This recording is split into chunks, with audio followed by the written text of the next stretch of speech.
Hello and welcome back to Saturday Mourning Cartoons Academy, the private charter school that revisits, reviews, and ridicules some of the weirdest animated series before sending them out into the world.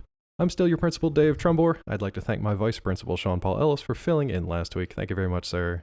David, anytime that I get to step into the shoes of a principal and remove that vice from in front of my name, it's on a piece of tape. I'm a happy camper. It's on a piece of tape. You just rip it off. I rip it off, and then when I'm done, I put it back on. It's a piece of blue painter's tape. Blue painter's tape.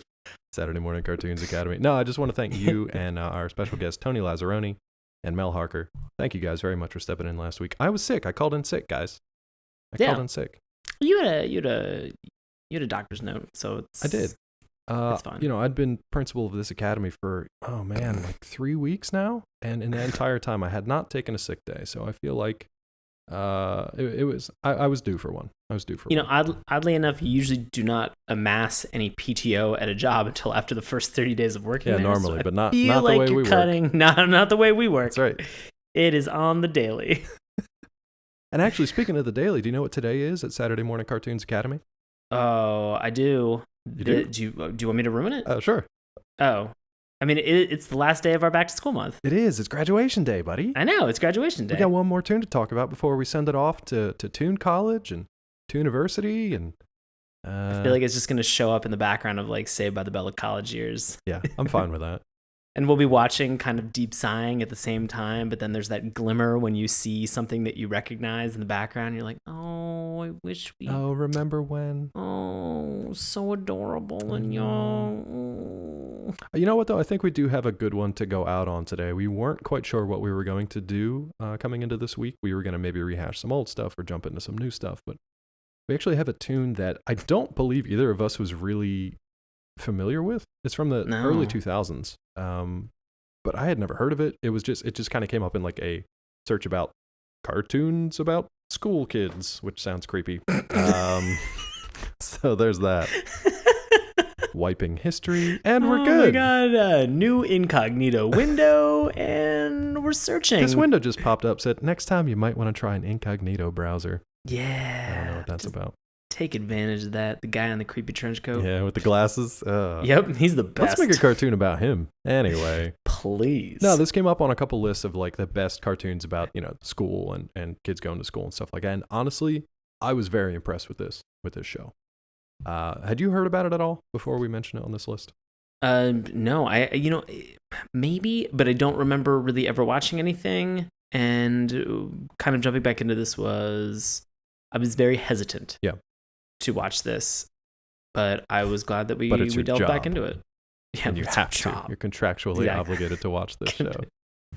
Look, if I'm a vice principal of this school, I'm gonna try to half-ass it as much as possible. That's right. Isn't that's the job of vice principal, right? That's the actual job. Yeah. That's the actual job title. Yeah. So I hope there's one vice principal who listens to this show that is aggravated about these comments. If he's listening to our show, then he's probably half-assing his way through it anyway. So feel free to write in there. I love it. Send your angry letters to Saturday Mourning Cartoons Academy. Tonight we are going to be talking about. This is just yeah, just end it there. Just get an envelope, write Saturday Mourning Cartoons Academy, and then just throw it into the air. Postman the knows wind where it is. will eventually take it to Dave. Don't need to worry about stamps. Yeah, fuck those forever stamps. We are a privately endowed institution, so all postage is taken care of in perpetuity. We're a privately well-endowed institution. Yeah. Hey, the incognito warning just came up again. Oh, yeah. It's weird how that keeps happening. It's bizarre. No, clearly tonight we were talking about Fillmore. Fillmore? Fillmore. No, may I? Oh, absolutely. Fillmore. Oh, it's because it's got an exclamation point.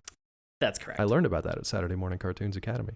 Yeah, I'd never heard of this show. The fact that the name itself isn't very... They added an exclamation point, but it's not very catchy. It doesn't really tell you anything about the show. But man, I was surprised when we got into this one. But I'm going to venture to say that things that have an exclamation point at the end of them are generally the best. Schoolhouse Rock. Yep. Pretty damn good. Yeah. So. They needed that exclamation point to balance up the rest of their rock letters, though. I don't know why Fillmore needs one. I don't know either, but I'll allow it and I'll take it. Take it and take it away into history because you're going to give us a little bit of background on this show. Sure thing. Fillmore is an American animated television series that was created by Scott M. Gimple Who's that? for ABC, and then later Toon Disney. You might know Scott Gimple because he's the current showrunner for AMC's The Walking Dead. What? I know. How far he's come. Yeah. And done wonderful work along the way. So this Fillmore debuted in 2002. The series was then canceled in 2004 after 2 seasons and 26 episodes due to low ratings, but it maintained a dedicated fan base and is considered a cult hit. And after watching it, I can understand why. Yeah, totally. The series was aimed at young teenagers, but also skewed an older audience with its 70s references, which were a blast. I didn't grow up in the 70s. No, me either. But I watched a lot of older television shows, like cop dramas from that age, and so it was sort of fun to watch and see some of those things, like, you know, how they kind of permeated this show in an early 2000. Like, I'm always kind of surprised. Like, I wondered if those things actually made sense to the kids as they were watching, and I'm sure they did. No, probably not. But I mean, the adults watching them with them, like us now, you definitely pick up a lot of that stuff. Like Sean said, he talked about the 70s cop dramas. The reason he brings that up is Fillmore was actually a parody of popular police dramas of the 1970s. Mm-hmm. And it's centered on a reformed juvenile delinquent, Cornelius Fillmore, and his partner Ingrid Third, who solved crimes as members of the school's safety patrol at X Middle School. And apparently that was located in the suburbs of Minneapolis and St. Paul, except that I think all the names from the show are actually taken from like San Francisco City streets. So there's our tie into San Francisco City College. X Middle School just funneled all their graduates right to San Francisco City College, skipped right past high school. So this show, the format, like we said, it parodies that of sort of the hard-boiled police dramas. Man, they get right into it right off the bat too. We'll get into that when we talk about today's episode. So, as part of the safety patrol at X Middle School, Fillmore and Ingrid solve crimes and mysteries. A series, they tone it down, so they make it very like kid friendly. So instead of like racketeering or extortion or, you know, just straight up murder or drug dealing, they'll have stuff like, you know, if somebody steals a scooter or if they smuggle tartar sauce into the cafeteria or out, or maybe have like illegal frog races or something like that. So it's definitely in the tone and the theme of what we've been talking about so far this September for our back to school month. And it fits in really well with, you know, recess. From what I hear, Chalk Zone, maybe not so much. But it's interesting that it fits in with this, and it has its own unique kind of style, like all these have so far. So I'm impressed with ourselves and this selection that we've been able to make for this month. I think we did a pretty good job. What do you think? Pat ourselves on the back? Yeah, I think we nailed it. Yeah, we nailed it, Knocked guys. it out of the park. Dave. Yeah. I'm officially going to hand you your report card for this so month. much. Guess what? A+. Why is the back of it a Chinese menu? I did not have a lot of time to really come up with proper stationery and also school budget cuts. I was going to say the budget did not really allow for that, but budget did not really allow. Can I get a Mugu Guy pen while we're at it?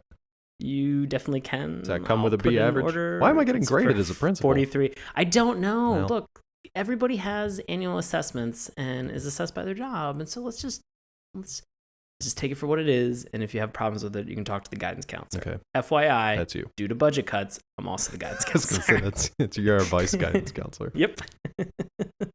Let's just turn our seats around backwards, sit down, and we're just having a rap session. Everybody's cool here. Safe place. You know what's funny is like this. So this show takes place in a school where apparently nobody really goes to class. This is just like so like we said a couple times already. My kind of school. Yeah, absolutely. Dude, I would have loved to go to this school, and you would want to be on this school's safety patrol. I think. Didn't we talk about safety patrols or like? We did in recess. It was recess because it was recess with Mikey. Mikey wanted to be a. Mm-hmm. Yeah, he wanted to be for the safety patrol, and I mentioned that like we had like a bus patrol or something where it was like older kids that watch out for the younger kids. So same kind of thing. This safety patrol kicks the shit out of the one from recess. Hell yeah. Mikey and everybody at the school would want to be part of this thing. It's like a CSI team. You've got like specialized kids that like they've got this cool look. They've got special techniques or, you know, technology that they use to like crack these crimes and actually solve it. And the really cool thing is that this show kind of builds it out around an actual like working law enforcement. So you know, you've got your chief. You've got tropes from the 70s police dramas. Like you've got the chief who's always giving orders and barking at people and yelling all the time, and he's always pissed off. But at the end of the day, he's glad to have his best detectives on the case. Right. And then you've got red herrings, and you've got witnesses that are kind of kooky and might lead you off into the wrong direction. It's just, I was amazed at how well constructed this cartoon was. What was your first impression? My first impression was actually, I was really excited that the lead character was black. Yeah. And that the supporting character was a female. Yeah. That was right out the gate. I was like, okay, yeah, this is different. Well, it's a 2002 show, so I mean that's right. I mean, makes it's more just sense. Yeah. We don't always get them very often. Right. To have minorities or people of color like in such prominent roles for these cartoons, and it was awesome to be able to watch that and watch it and see it succeed very well. Yeah. And so that I think is the strongest point to realize is that not only does this show feature Cornelius Fillmore, black male, and Ingrid Third, woman, goth woman. Yeah. You don't even. There was a moment where, you're watching it and you're just like, oh no, this is just a really good.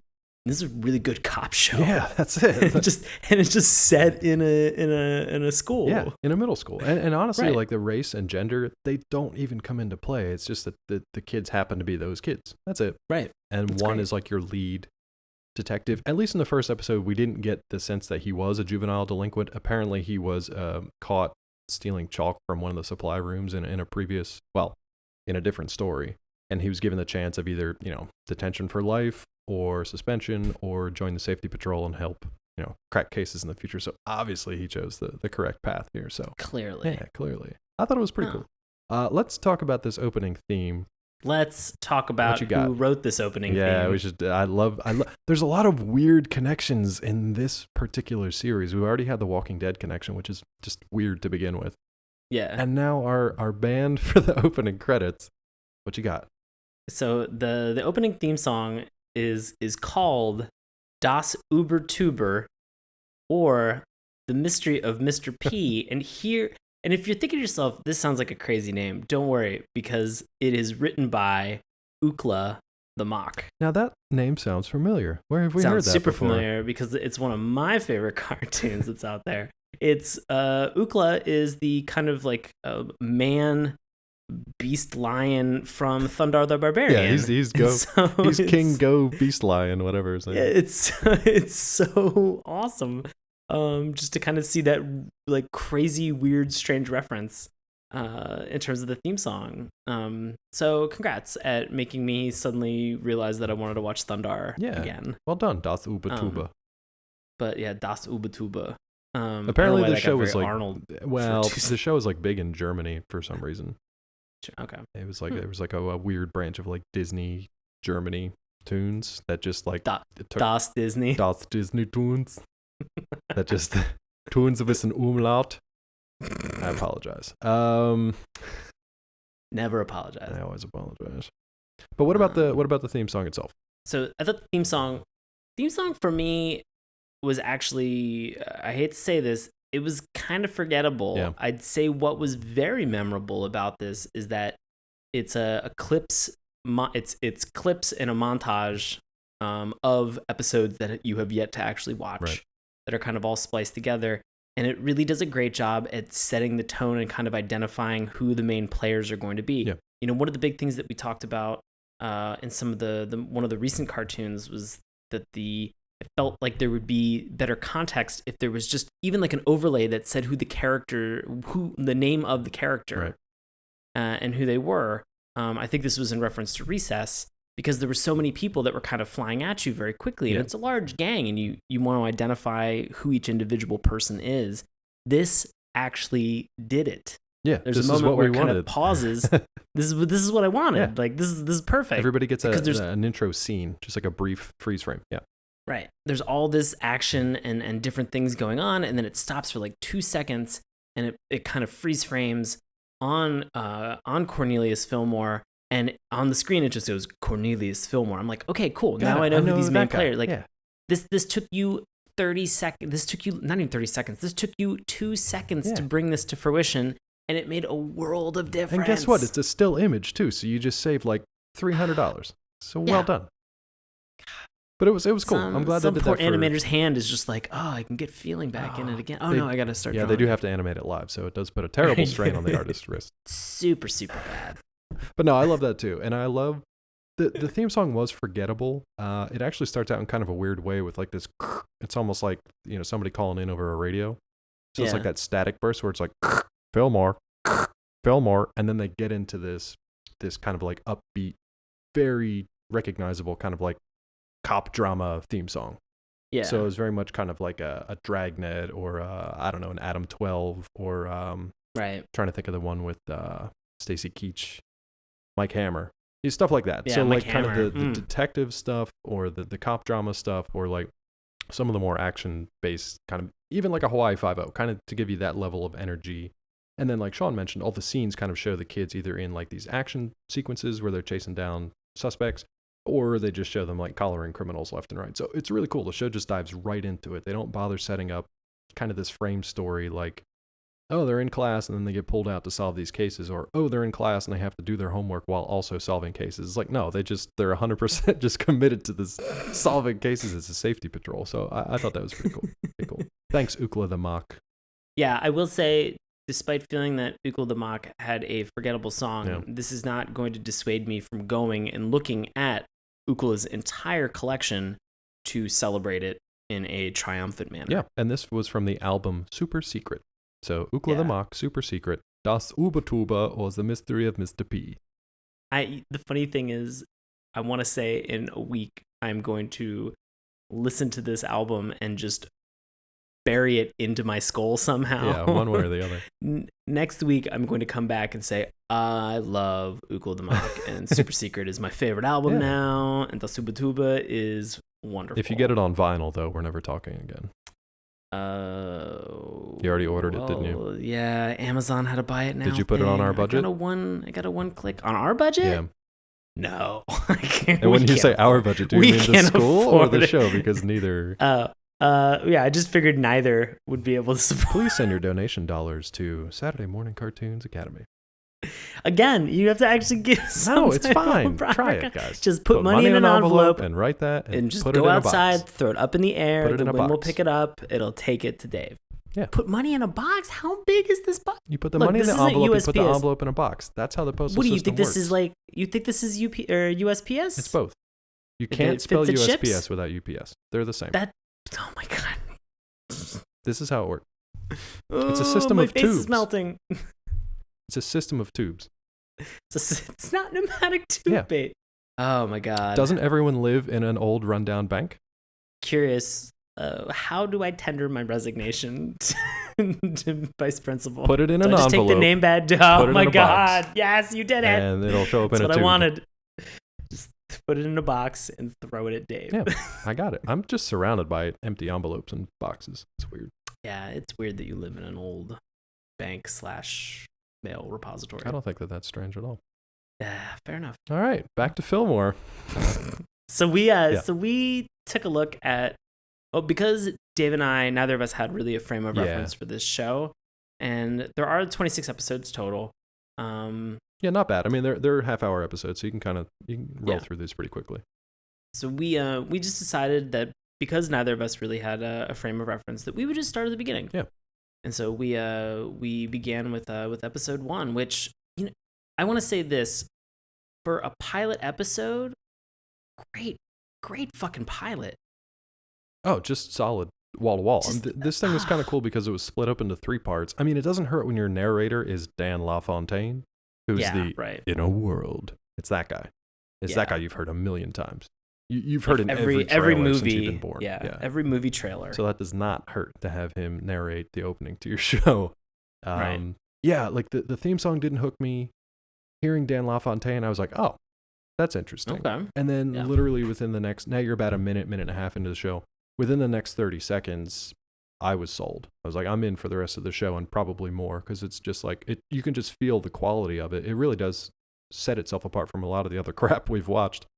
You can just tell that there was passion behind it, there was thought, and there's actual structure to the show. So to give you a synopsis here, did you mention the episode title by any chance? I did not. Okay. It is To Mar a Stall. To Mar a Stall. And I'm assuming that a lot of these titles are probably riffs on, 70s cop drama episode titles, things like that, or just like kind of common cop phrases. This one, it's not landing for me. So if it's there and I'm missing it, I don't know what it is. But tomorrow, it was from Hammer. It was the original episode was it was season 2, episode 3. It was Tamar a Dame. Ooh, Tamar a Dame. Yeah, I just lied. I made that up. Okay, that sounded really good though. I thought that was like anything. That Sin say City anything 3 with specificity subtitle. and a little bit of authority. And I can see his eyes moving, so it looks like he's actually reading stuff on a screen. I know, right? That's actually the subtitle for Sin City 3. Frank Miller's Sin City 3, Tomar a Dame. Remember, you heard it here first. So, Tomar a Stall. When ex-middle school takes delivery of a brand new set of bathroom fixtures, a graffiti artist going by the moniker Stainless strikes. Fillmore and Third need help, and they get it in the form of Randall Julian, a.k.a. Flava Sava, a gifted formal vandal now in a quote-unquote permanent state of detention. What was your initial reaction when you heard Randall Julian's tagger name as Flava Sava? Like, right out the gate, what did you immediately think? Flava Sava, I thought of Flavor Ice, because I really wanted a popsicle. I thought of all of the people. Hey, the incognito warning just came up again. I don't know why. Weird. Flava Sava made me think of all the people who could only grow like a little bit of chin hair in like late middle school or early high school, and then that like soul patch down at the bottom, and then they're just like, it's the Flava Sava. I'm like, you're a disgusting human being. I've never heard it called that before. Yeah, I say this is somebody. My mouth a little bit. I say this is somebody with like a full beard. Yeah. But like what I'm talking about for those Flavor Savers is just like that spindly little bit of like prepubescent hair that's disgusting and gross. Just shave your shit. Vice Principal Flava Sava, just stop it. You're not doing yourself any favors. That's really gross, actually. Just take care of your skin and shave that shit off. That's real gross. Until you're an adult. No, I really liked Randall Julian because, spoiler alert, he's basically Hannibal Lecter. It was so perfect. He is spot on Hannibal Lecter, and I love the way that they set it up too, because the show doesn't just like fly through plot. It really does take time, and it takes moments to kind of breathe a little bit and to really draw out some of these jokes. So again, just to set this up, we've got a brand new bathroom. There's this girl who's showing it off to the principals. She's saying, we got all these amenities, all these brand new fixtures, everything top of the line. It's like the teacher's lounge bathroom, I think. Right. And everything looks pristine. Everything looks great until she opens one of the stalls, and it's just covered with the word stainless over and over and over again in bright red permanent marker. And that is kind of the... Well, it wasn't... The bathroom itself was actually a student bathroom. Oh, that was a student bathroom? Okay. Yeah. You find out that Randall Julian's Flava Sava's biggest adventure in tagging was eventually to tag the teacher's. That was the bathroom. One room he did not get to tag during his crime spree, as it were. During his reign of terror. Yeah, exactly. But the best part is we've mentioned Randall Julian a bunch. He is voiced by Josh Peck. Yeah. If you don't know who Josh Peck is, he's the guy from Drake and Josh. He was also in a couple of the movies like Red Dawn. He was one of the younger brothers in that. He's in Ice Age he's in the Ice Age movies. He does a lot of the voices for that and then some other shows too. Yeah, and so this guy's great. It was fun to kind of see. He's also done a lot of other voice acting since then. He was actually Casey Jones in the new update for Teenage Mutant Ninja Turtles. So just kind of cool to see Josh Peck in something like that. I think he's also on a brand new television. He's on Grandfathered with what's his John name? Stamos? Yeah, with John Stamos. Is he the son? He's the son. Yeah. So he's the middle link. Yeah. Interesting. Check out Josh Peck on Grandfathered on possibly ABC. I don't know what channel it's on. It's on Fox. Damn it, not even close. Paget Brewster's in that too, and Paget Brewster's wonderful. Okay. She's Paget Brewster is the other half of Thrilling Adventure Hours combo with her and Paul F. Tompkins. Who's amazing. So they are just the best group of people who I think a lot of. So it's very cool to see Josh Peck in something like this. I was gonna say, I don't know how we 3 degrees of separation ourselves from Josh Peck to those two, but I liked it. Oh yeah. Let's do it again. Also, do it again. No, don't do it I don't anymore. know. Stop it. Don't do it anymore. No. Actually, we're talking about voice actors. We might as well go through the voice cast, and we'll kind of talk about the character, who they are, how they fit into the show. We're not going to go through all of them, but we'll just go through a few brief ones. So we should probably talk about Fillmore himself, voiced by Orlando Brown. I thought you had an interesting project that he was involved with previously. I just put you on the spot. He's been in a bunch of stuff. He was actually he was one of the voices in the Proud Family. Oh, okay. That was on that time. He was in the movie Major Payne. Damon Wayans. I'm just gonna let that one sit there. Yeah, he just. Let that sit. He was actually in the movie Straight Outta Compton. He was black dude. He was black dude number 2. Oh no, he was not. Is what he's billed it. Yeah, he was. I'm fucking with you. Oh, no. And on the Proud Family, he was Sticky Webb. So I mean, he's done a good amount of. He's done a good amount of things. It's fun too because Proud Family was on at the same time as Fillmore. Okay. There was some overlap in their airing, and so it was kind of cool to see that, like, you know, at this time, I'm sure that Mr. Brown was working extensively. Oh, I'm sure he's doing just fine. And he's done some great stuff, so very cool to see. And then his partner, so Fillmore's partner on the show, is sort of that goth girl that Sean was talking about earlier, Ingrid Third, and she is voiced by Tara Strong, which, if you guys know anything about sort of cartoons in the last 20 years, Tara Strong does pretty much everything. She does the video games. Dave has described her as, if you've watched any cartoon before ever with a female voice in it, good chance it was probably Tara Strong. Good chance Tara Strong. So, and if you were thinking to yourself, have we ever reviewed anything else that she's ever on? Well, she's, aside from being Harley Quinn in just about everything, she is, she's in Teen Titans as, like, Raven, and she is also one of the Powerpuff Girls. So, She used to be.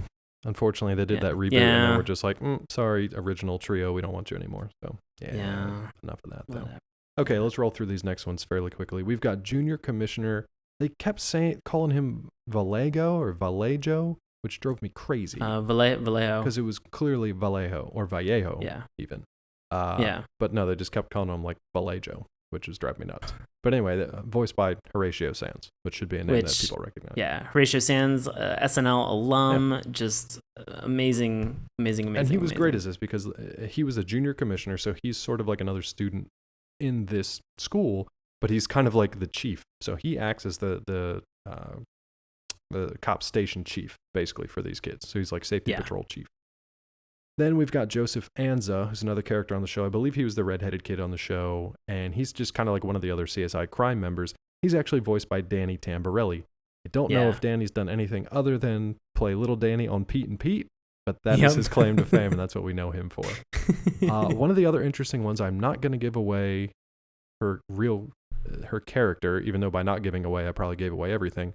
She plays a character on this particular episode named Robin Spencer. It's Mae Whitman. Everybody, it's Mae Whitman.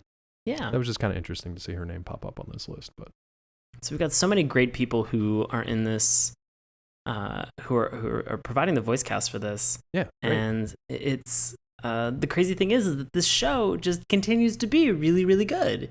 So this is one of those perfect storms where you not only have a great premise, it executes on the premise. And there's a phenomenal voice cast that backs up like everything that's going on. So it's just, I don't know how the show didn't do better. I guess, I mean, they said low ratings. Maybe it just was over the head of a lot of kids, but I don't know. I feel like it would have been fun. Like, I'll give you an example of why, sort of the maturity level for this.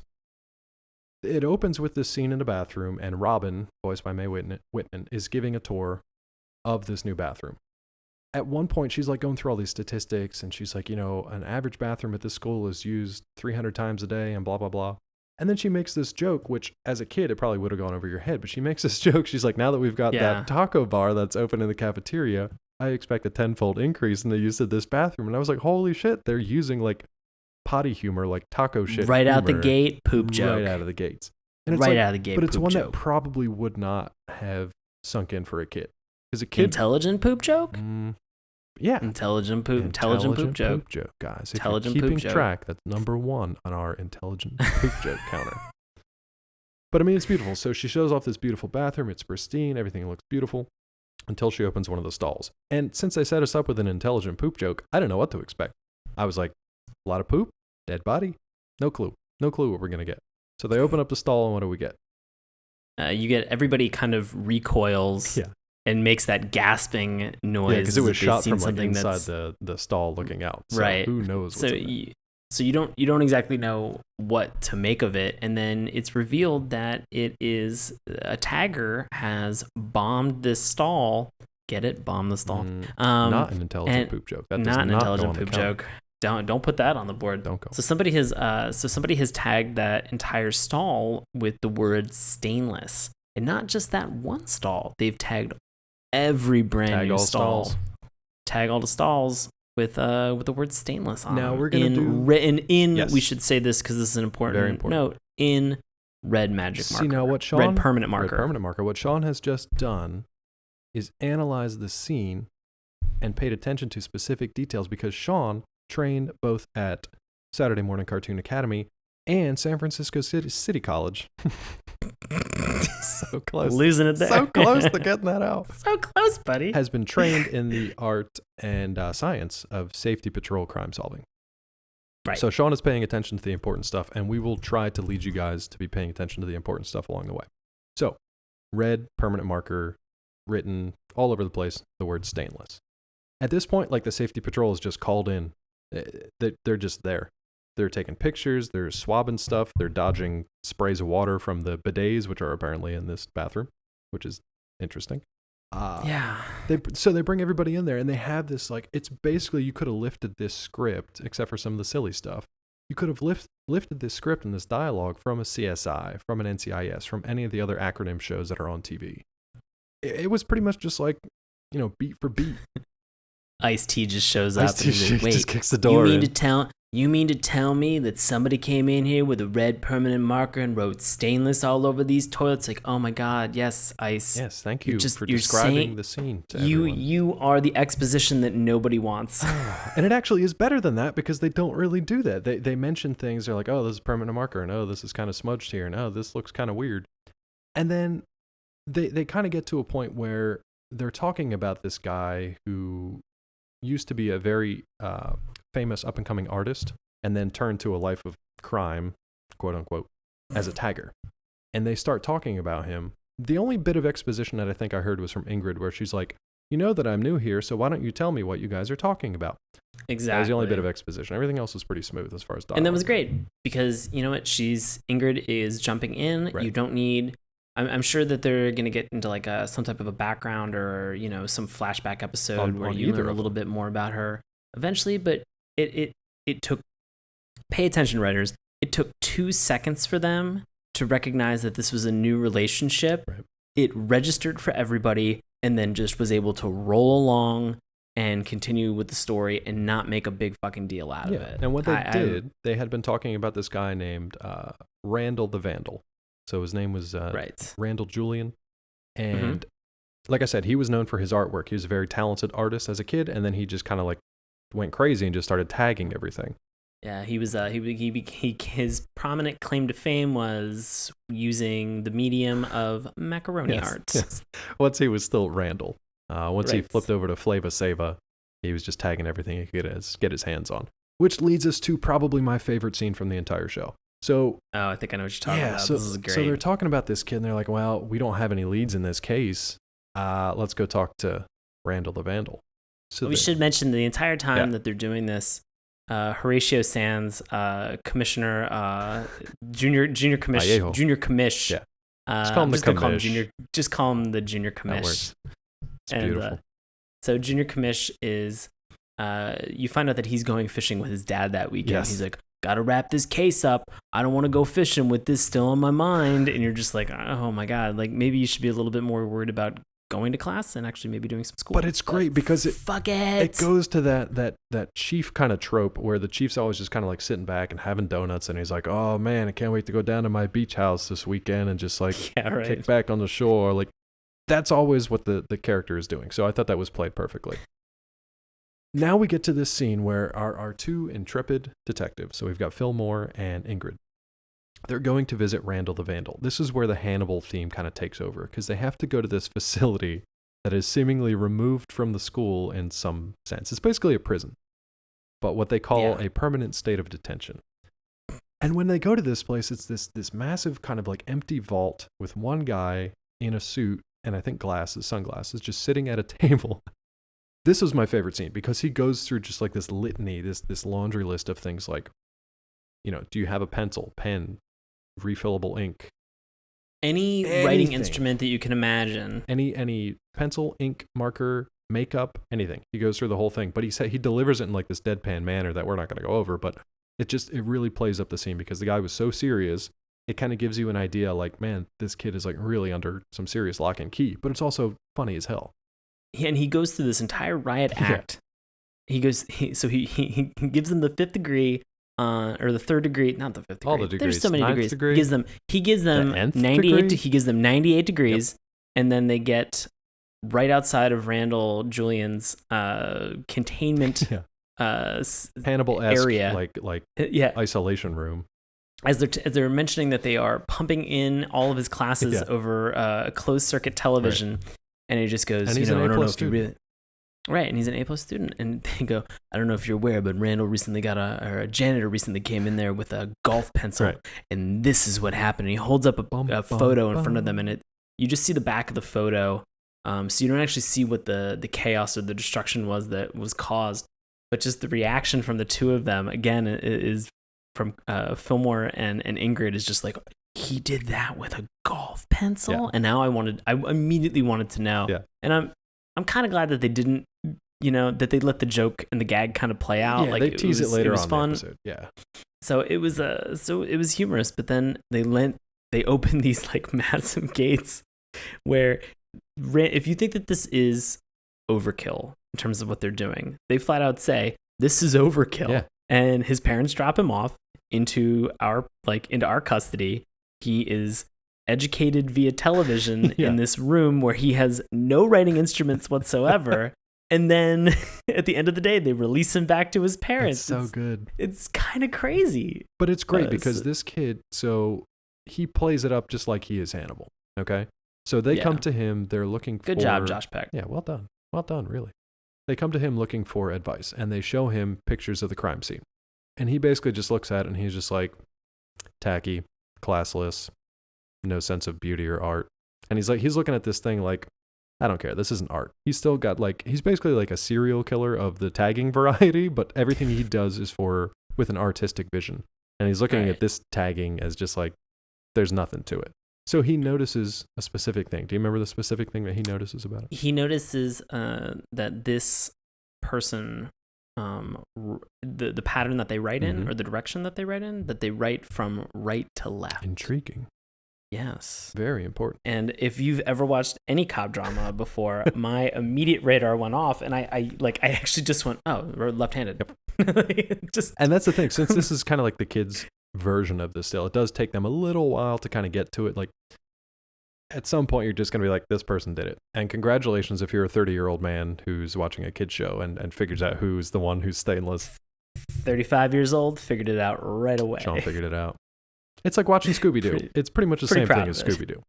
Yeah. But it's fun, man. I love watching them get their way there. It's not even Scooby-Doo-esque. It's like in Law and Order where it's typically it's like Law and Order where it's not they try to throw you for the curveball. Usually it's the first person that they talk to that has some beef, which might not always be the first person that they interview. Exactly. But the first person that has beef, you're just like, why the fuck did you say that? Like, you just implicated motive, asshole. So you find out that somebody stresses it very early on. Yeah. And it comes to fruition. Well, look, to that point, okay, so we've got Randall here, and he tells him, like, they wrote this right to left, but I'm not going to tell you why. You've got to figure that out. Because he just wants to string him along. To Sean's point that he just mentioned that, like, usually the first person they talk to or someone who just confesses to having a gripe or some sort of beef. Shut your mouth. Well, now we meet Robin again. So we see Robin. She's kind of like getting stuff together, and she's like, she basically says, man, if only those bathroom fixtures had been made out of stainless brushed steel, they would have been totally fine. I petitioned for them to be made out of brushed steel. I love brushed steel. You can clean brushed steel so easily. And they're just like, fuck off, Robin. To her point, brushed steel and brushed nickel are like the best things in the world. They don't show any spots on them. They're super easy to clean. Real easy. No fingerprints whatsoever. Somebody on this podcast may have been upgrading a lot of the hardware in their bathrooms and kitchens recently. All I'm saying is I was at Sean's house with a red permanent marker, and he has not gone upstairs yet. So we'll see what happens later on. Yeah. Always wonderful. What would be your tagger name? Ooh, my tagger name? Yeah, what would be your tagger name? Skinny Pete. Skinny Pete. Yeah, I'm going to take that right from Breaking Bad. Yeah, that would be cool. Just from Charles Baker. Just be Skinny Pete. I think because then they'll blame him. It's an easy alibi. No, it was Skinny Pete. Nah, that's what great. About yours? Dave Trumbore. Oh, so the same logic. Yeah, exactly. So my logic is now fucked because just misdirection the entire time. No. And then I would write your address, or I would write Dave Trumbore, and underneath I'd put an envelope, and then I'd put that envelope on top of a box. No, I gotta move now. Yeah, I know. Oh, well, don't worry. I'm not really addressing it to anything. I'm just throwing it into the wind. The worst part is that this bank has the most beautiful brushed steel appliances and fixtures, which is weird for a bank. The vault door is brushed steel. That's pretty good. And rolled platinum. That doesn't make sense. Platinum. Reason to roll platinum. It's rolled platinum. That's why I live here. Roll platinum. Roll that platinum. So basically at this point, the kids, they hear what Robin has to say, but they're not really paying attention to her, which is silly. And you'll find out why later on. Hint, hint. Right. So basically at this point, they're like, okay, we find that the handwriting is important. So what do? They're going through some stuff and they figure like, the art kids might have beef because there's something about the scheduling that was off. They were supposed to have a certain room. So the room that they were in was actually, I guess, the room where they did sort of like the organizing for, I guess, like their student body council. For their like group. It was originally a room that was designated for an activity, which was for a series of art students, and they got kicked out to make way for this voting committee to vote on whether or not they were going to install these new bathrooms. Right. And so they go and they interrogate and they interview the 3 kids that weird. They're such weirdos. They're all crazy weirdos, all crazy lovable weirdos, and they interview all 3 of them to just sort of get an idea of exactly if any of them would have any additional information, or if they would have any potential leads, or they could be a suspect. And basically, so they're interviewing them like potential suspects. So they're just going through the motions as like cops would again. And I thought that was really cool. I mean, they don't. Cops. It's obvious, and that then when they do it, it's very obvious that it follows the tropes of the cop dramas. But it's really cool in the way they did it. And all these kids are weird. There's the leader of the art group who, I think he basically just like dumps 2 buckets of paint on his head because it is an artistic expression. There's one kid who just draws a big black dot in the middle of like an easel over and over and over again with permanent marker because that's his expression. It was like 700 something times. And the idea was that it's like as layered and as complex as the human soul. You know what I mean? That's like his catchphrase. You know what I mean? And this kid is really upset that this stainless person is getting all this attention and he's not. And he's a real artist and he's not getting this attention. So remember that for later. And then which is important. They might get to my favorite of the artists, which is just this random kind of hippie, spacey pottery girl. Do you remember her line? This is the one line that I actually wrote down. Well, about what the materials? Yeah. She's like, no, go ahead. Okay, so she's taking the stuff out of the kiln, and she's like, I want you to know that this clay is made from oatmeal hummus and buckwheat. Oh, and unshelled buckwheat. Unshelled buckwheat. Unshelled. And that's the introduction to this nut job. But it's great because people like that. We all know people like that, or you are people like that. But here's where you get kind of like some red herrings and stuff. So they interview these artist kids, and then they're like, they notice, I think it's one of their teammates, they notice that the red permanent marker was actually like leaking. They see smudges or something on the wall. So at this point, they're like, somebody could have literally get caught red-handed, which I'm glad they never made the joke, but it was an unspoken joke. It's hanging in the wind. It definitely is. But I'm glad they didn't speak it because it was there. It was present. So they're looking for literally somebody with a red hand and somebody that needs a new pen. So their idea is then to like jump to the warehouse and catch them in the act. We won't go into all the details of this, but it basically leads them on this chase that there's a suspect that they think they have in custody that did it and actually confesses to doing it. Spoiler alert, it's that weird kid that was drawing that circle over and over again. He wanted the spotlight. So that's it. So Right. he confessed to it, but then they figure like, no, this kid stole black markers and not red ones and blah, blah, blah. Again, it's where that like small, tiny thing is coming into play where you say to yourself like, oh, but he had black markers, and then Fillmore picks up on it, and then he goes and he talks to Junior Commish, and Junior Commish is like, I don't like this. It's like, Look, I got a signed confession right here. He's like, I guess, yeah, exactly. Sign confession right here and see what the big problem is. And then he does one of the best things where he's just like, all right, keep on it. And then he walks over to the window and he pulls the shades, pulls the shades so that they're like the slits so that you can like see his eyes and you can see Fillmore and Ingrid in the background. He's like, but keep it hush hush. Like, keep it's so secretive. It's one of those sneaky. like great. It's one of those like great like cop moments where you're just like the framing and the direction for this was just perfect. Spot on. Like it looked authentic cop drama. Yeah, the noir sentimentality of it. Yeah, right. But it was just visually, it was just great to kind of see those slight homages to other shows and just an overused trope. And it's funny to see it in like a new setting with something a little bit fresh with kids. Yeah, and so they do keep that funny. They keep that light and fun too, because there's actually a moment like so Sean talked about that this Junior Commish wanted this new fishing rod that his dad got him. There's a moment where they're just in the middle of this entire case, and there's a box in the middle of the floor, and he's like, "Oh, is that for me?" And they're like, "Yeah, Commish, that's for you."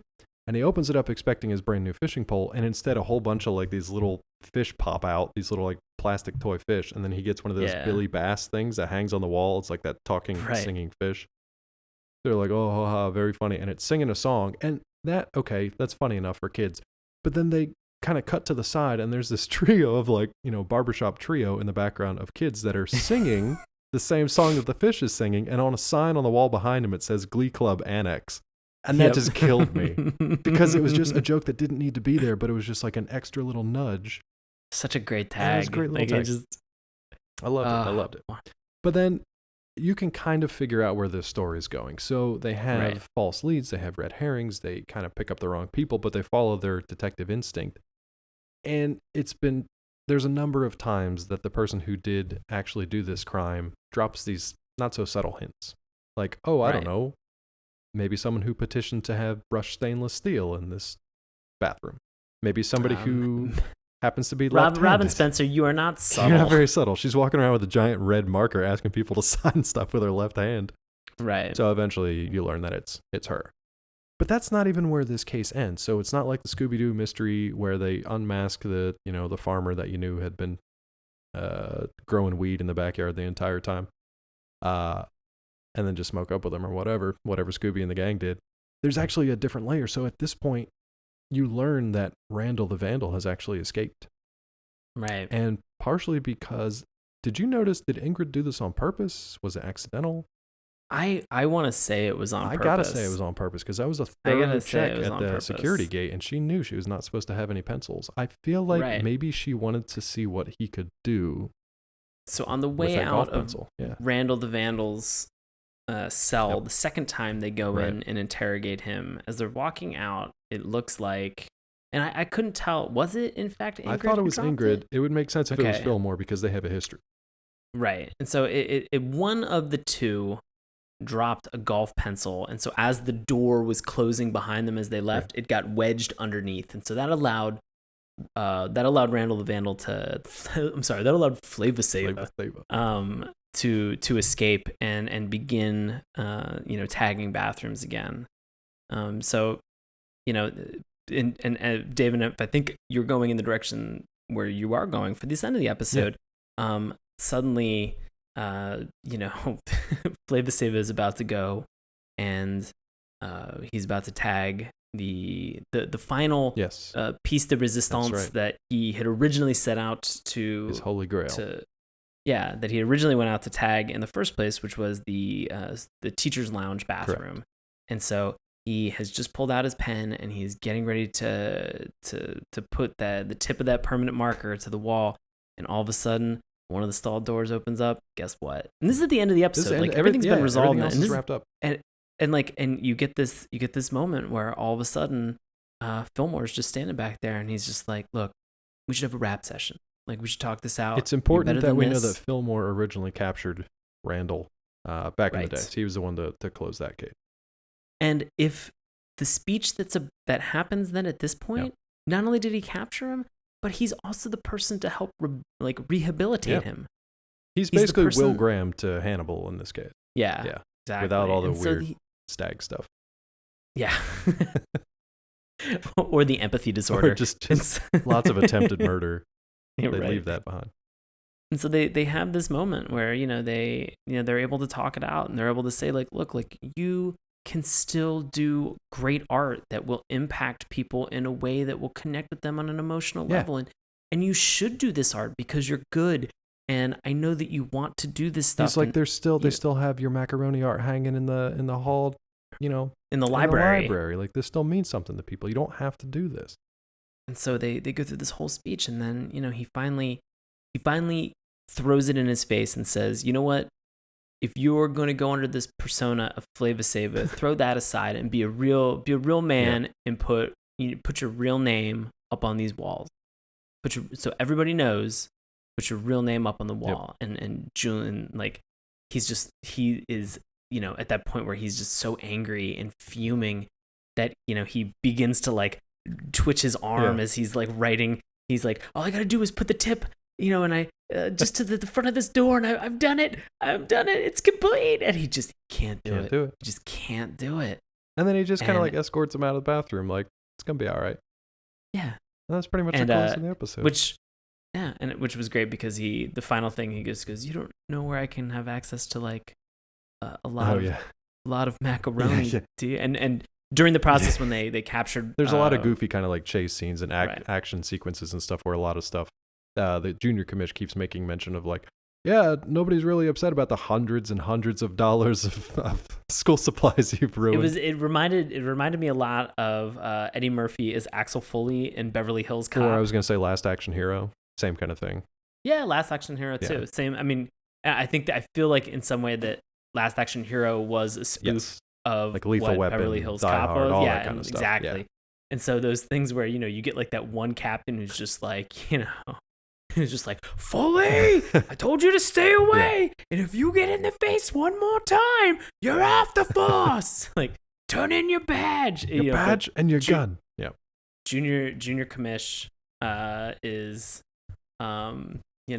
just through and through, just he's a good supportive character, and really, just kind of, just, I don't know. I found that very endearing about a lot of the stuff that was on here. Was that all of these characters had, like, a really honest and kind of, I mean, whether or not, Junior Commish was trying to be, Michael Chiklis, or any of these characters, like, just the standard trope that has been present for so long just continues to ring through. But because these are kids, and you're seeing it through that lens, it just, not only did it seem fresh, but it just felt a little bit more honest sometimes. And especially because you're not dealing, the gruesome nature of some of these crimes is, like, somebody, using that golf pencil to destroy school property, and I think that juxtaposition where, the horrific incident that may happen, if it was a CSI or an NCIS, would have been, like, a triple homicide. Exactly. It's like you can still have that drama and that tension and that feeling of the chase and the excitement of the resolution and conclusion of it. Right. You can have it without people being, like, brutally, violently murdered. Yeah. And that was the thing that was interesting, was that cop drama without the brutality. Yeah. You can still make it. This show proves that you can still make it successful. Look, I remember watching Dragnet, and I think that was like a 60s, maybe early 70s series. I thought that was a 50s. Was it even that older? Okay. I knew it was at least in the 60s, but I don't know if it was older than that or not. But the point being, like, every episode was not like, 50 people got murdered, we should probably find the guy doing it. It was like, there was some drug stuff occasionally, but that was like a touchy, controversial episode if there was drug stuff. It was usually a robbery or an assault, or not stuff that's good by any means, just cops doing their job.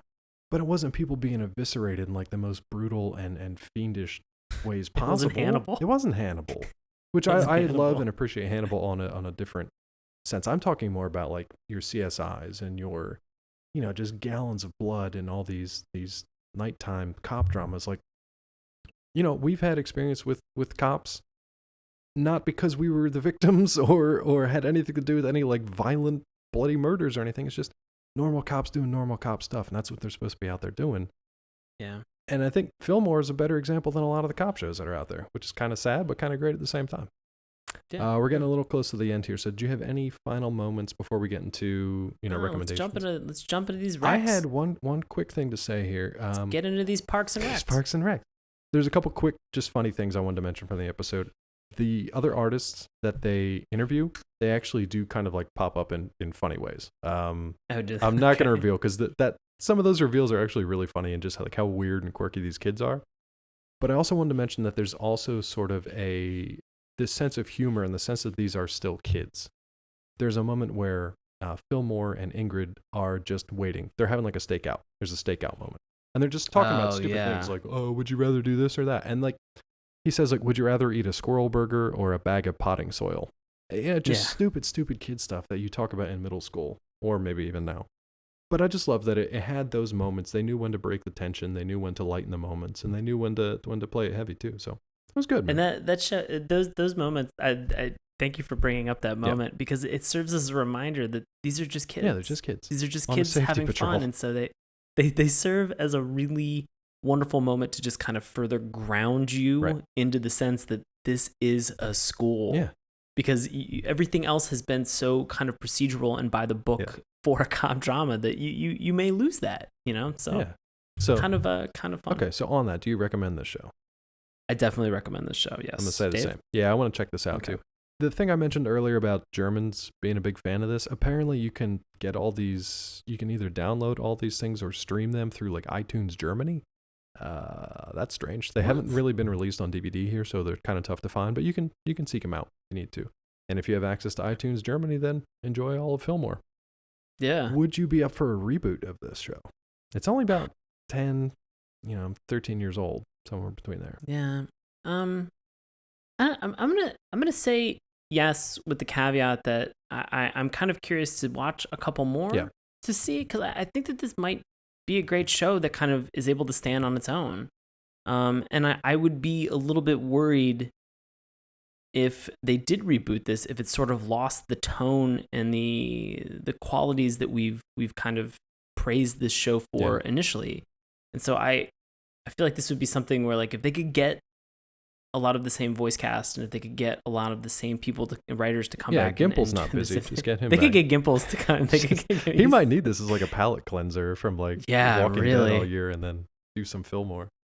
I mean, like, if they were able to get some of the original kind of direction and writers back for this, because I think the thing that was important about this show is that, like you mentioned, they were able to break that tension. They had respect for a lot of the things that were going on in the show, but they were still able to make it a kids program and have that same tension. And so if it didn't have the same tone, then no, I would not want to reboot. But if it had the same tone and it had the same support and respect that they have within at least this one episode that I saw, it could all go downhill in episode 2. Easy. It could be the worst. Yeah.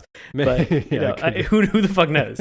But based on this one episode alone, if it had the same tone and it had the same feeling and respect, I would definitely want to reboot for this. Yeah, I was thinking about it. I was wondering like, oh, maybe they would come back and like sort of just follow up. Like maybe now Fillmore and Ingrid and some other characters maybe they're in high school now. Maybe do kind of like the later years. I want Fillmore like actually on the police force. Oh, you want him on the police force? I want him as a real cop. I started Baltimore City cop. This is season 6 of The Wire. Fillmore. Yeah. But like I started thinking like, oh, it'd be cool if maybe they did the later years of Fillmore or whatever. But then, to your point that you just mentioned, like I feel like then they would get away from this kind of kid level of crime, and they would feel like they had to get to more and more mature crimes. I feel like this could just be, it's 10 years later, you can still set it in the same kind of middle school era, but there are new crimes now. There's a lot more like tech-based crimes, and you can actually do some PSA level stuff. But I agree with you. I would only like to see this rebooted. Again, I'd like to watch more episodes, but I would only like to see this rebooted if they actually kept the same tone, characters, writing, all that stuff, because it seems really good. Now again, we could watch an episode or two more and it could be shit. But garbage, absolute garbage. But for now, you're doing good, Fillmore. Doing good. Yeah. All right, buddy. It's that time of the show. Why don't you let the people know what you have coming up in the next couple of weeks? You are a busy man. And also where they can find you on social media. So if you are in the Washington, D.C., Virginia, Maryland area, coming up next weekend, I am competing in the 72-hour Film Fest. The following weekend, that'll be the 9th and the October 9th and the 10th. They'll be screening and previewing all the movies that are done up in Silver Spring, Maryland. And you can find out it's the Maryland 72-hour Film Fest. That'll be up there, so that'll be great fun. Actually just performed last night with for a wonderful charity for Benefit Against Cancer to raise money for cancer research for the Gilna Radner charity that they have. So that was a blast. So I'm glad that we were able to be there. And that was me with the troupe that I perform with from Washington Improv Theater, which is Knox, which also has an exclamation point at the end of it. It does, because they're the best. It does, because they're the best. And then October 8th, I'll be performing with Knox. I know I've mentioned this before, but there is the Women Voices Theater festival that is going on right now in Washington, D.C.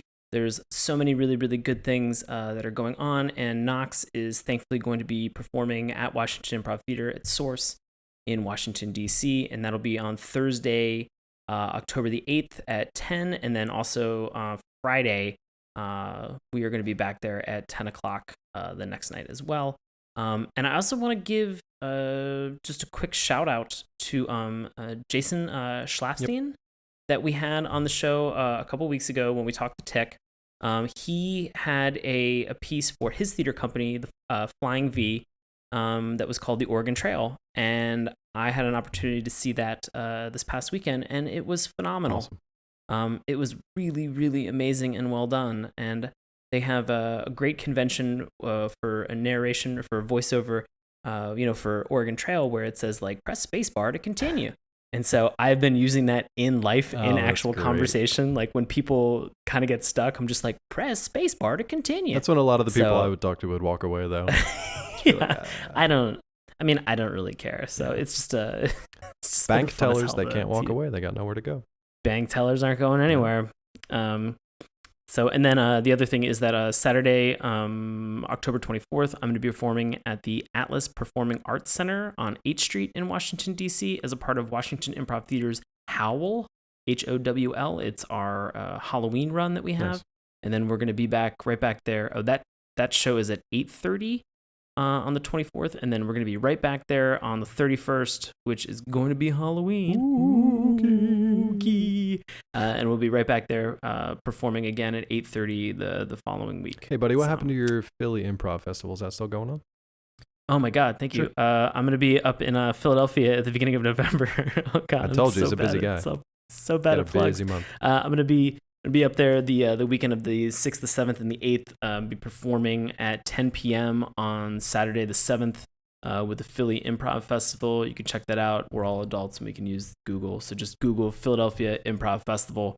We'll be up there performing. Again, it's with Knox, N-O-X, exclamation point. You can find me on the grams and the titters at Sean Paul Ellis. So, and then after that, the big thing I have is that Tuesday, November 10th, Fallout 4 is coming, and so probably nobody will see me for the next year. Nice. So, hey Dave, hopefully you'll be streaming. Yeah, I'll be streaming. Hopefully, streaming. So, Dave, what do you got going on, buddy? I am enjoying a nice little lull with Collider at the moment. Still working over there, but I don't have any travel plans coming up anytime soon, which is kind of nice. So we do have quite a bit of stuff coming up through Collider. We have a lot of new TV shows that are coming up, so I'll be doing recaps on things like The Walking Dead when it comes back, and then the CW shows The Flash and Arrow. We have new video recaps this year for shows like Empire, Supergirl, Gotham. Those are just off the top of my head. I won't be involved with those, but we've got a new team of people over at Collider that are going to be doing them. So, hey man, if you like any of those shows, definitely come by and check them out. Let them know what you think of the video recaps. We'll also have coverage from Fantastic Fest, which is down in Austin. That's going to be coming up within the next couple of weeks. We will also have people at New York City Comic Con that are going to be covering a bunch of stuff too. So we got a lot of cool stuff coming up. We actually just got a lot of our folks back from Toronto International Film Fest. So come check out the site. We got a ton of content, lots of cool stuff for you to peruse. As for me, you can find me on Twitter at DrClawMD. If you'd like to find out more about Saturday Morning Cartoons, you can do so at SaturdayMorningCartoons.com. Remember, that's morning with a U. On Twitter, you can find us at MorningTunes. Check out Sean's handiwork on our Tumblr page, SaturdayMorningCartoons.tumblr.com. We've got Facebook, we've got YouTube. Each and every week we have a podcast that comes out through iTunes and Stitcher. And if you'd like to let us know how we're doing or suggest a cartoon for future episodes, please send us an email, SaturdayMorningCartoons@gmail.com. Congratulations, listeners. You are the first class to graduate from Saturday Morning Cartoons Academy. Give yourself a round of applause. Well done. Well done. Your diplomas are in the airmail. And by that, I mean I just threw them in the air. And they will be mailed to you through a series of tubes. Buddy, we've wrapped our back to school month, so what else do we have coming up? I'm a lost little lamb out here. I don't know where I'm going. Oh, man. Well, before we jump into all of October and its glory, we are going to have a transition week to kind of move into talk. So October is going to be all about monsters. Spooky. And watching some spooky monster cartoons. Man, I've been waiting for this month for a long time. October is probably my favorite month out of the year, just for spooky times and fall. So we are going to get into some spooky cartoons in October, but the first week of October is going to be, earmarked for a particular, and I use earmark as a specific word for this series because of her fashionable earrings that she uses to call synergy. So next week we are going to be jumping in and talking a little bit about Gem and the Holograms because they've got a live action movie coming up that looks terrible. And find out how Sean really feels next time on Saturday Morning Cartoons. Oh, it looks like the worst ever, and I wouldn't be surprised if the studio tries to bury it. We are gonna talk about it. It's gonna be interesting. Gonna get into it. And we've talked about Gem before on our PSA episode with Laura Barber. That's true. When she tried to fly off the roof of her house. And a girl who did drugs and tried to commit suicide. To be fair, her guitar and lunchbox did try to eat her. So that's still not a good enough reason to have ever done. Don't do drugs, kids. Place. Never do drugs. I'm backing down from my previous stance of do all the drugs. Yeah, wow. I'm really glad to hear you kind of. I'm an old man. I just graduated a class from Saturday Morning Cartoons Academy. I've got responsibilities now. This is the real world. So. Oh God. So so we are excited to get into Gem and the Holograms and talk and look a little bit more into kind of what that cartoons entails, because it's actually been a very long time since I've watched a full Gem and the Holograms episode, with the exception of the PSA episode that we did. So I'm pretty pumped. I really don't know if I ever have watched an entire episode, to be honest with you. I definitely have. I had some cousins that loved Gem and the Holograms, and so when I'd see them like once or twice a year, they just had episodes like on VHS, and so I remember watching a lot of it. So interesting. Nothing registers, or nothing is kind of like solidified in my brain, so I'm super excited to go back and actually watch some of this stuff. Oh, hey, look, my incognito browser icon. Oh, hey, weird. Oh, that's weird. You guys, this is going to be a weird one. So definitely come back next time and join us for some more Gem and the Holograms on Saturday Morning Cartoons. Thanks for listening.